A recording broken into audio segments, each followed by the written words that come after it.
ada apa dengan Irak?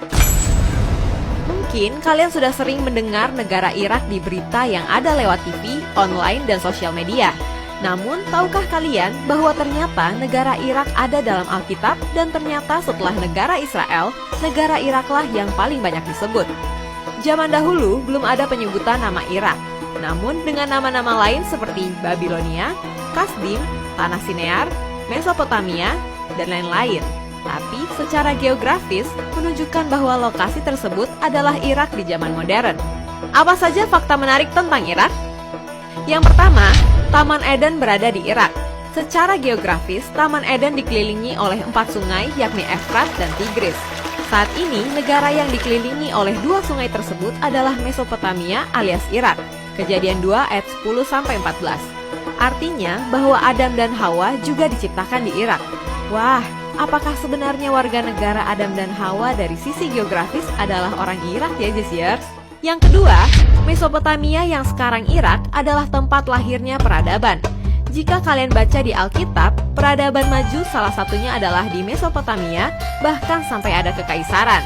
Daniel 1 ayat 1-2. Yang ketiga, Nuh membangun Bahtera di Irak. Yang keempat, Menara Babel berada di Irak. Disebutkan bahwa Menara Babel terletak di Tanah Sinear, yaitu Irak secara geografis. Kejadian 10 ayat 8-97, Kejadian 11 ayat 1-4. Jika kita melihat dari cerita ini, artinya kekacauan bahasa pertama kali terjadi di Irak dan dari sanalah tersebar segala suku bangsa di seluruh dunia. Luar biasa ya?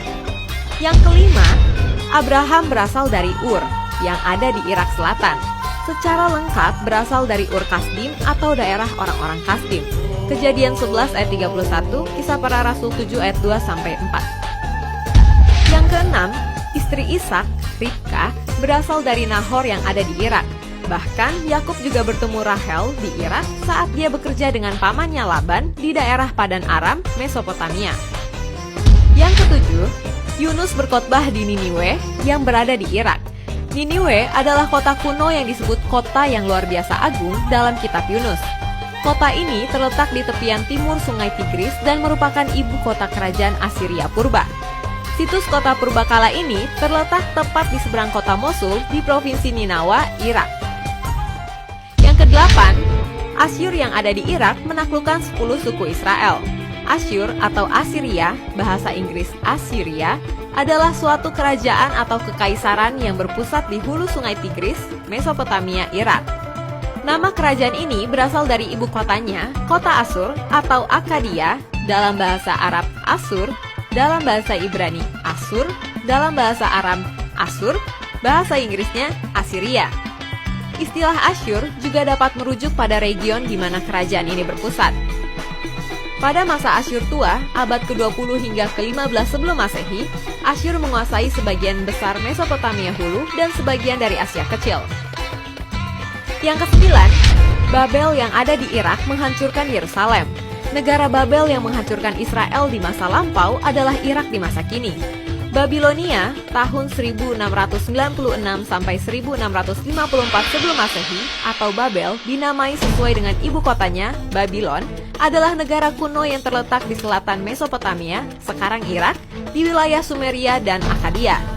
Babel pertama disebut dalam sebuah tablet dari masa pemerintahan Sargon dari Akkadia dari abad ke-23 sebelum Masehi. Tentu saja ini mengkonfirmasi bahwa Daniel berada di sarang singa di Irak. Termasuk juga 3 anak Ibrani, Sadrak, Mesak, dan Abednego berada di api di Irak. Belshazzar, Raja Babel, melihat tulisan di dinding di Irak. Raja Nebukadnezar, Raja Babel, membawa orang-orang Yahudi ke Irak setelah mengalahkan Israel dan menghancurkan Bait Allah. Yang ke-10, Yehezkiel berkhotbah di Irak.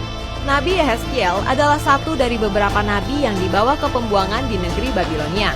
Yang ke-11, kerajaan manusia yang dijelaskan dalam Wahyu disebut Babel yang merupakan sebuah kota di Irak. Wahyu 17 dan 18. Nah, seperti apakah peran Irak nantinya di akhir zaman ini? Kemungkinan berdasarkan sejarah yang ada di masa lampau, bisa jadi negeri Irak ini bakal menjadi salah satu yang masuk dalam sejarah di masa depan. Kita lihat saja bagaimana akhir dari kesudahan segala sesuatu.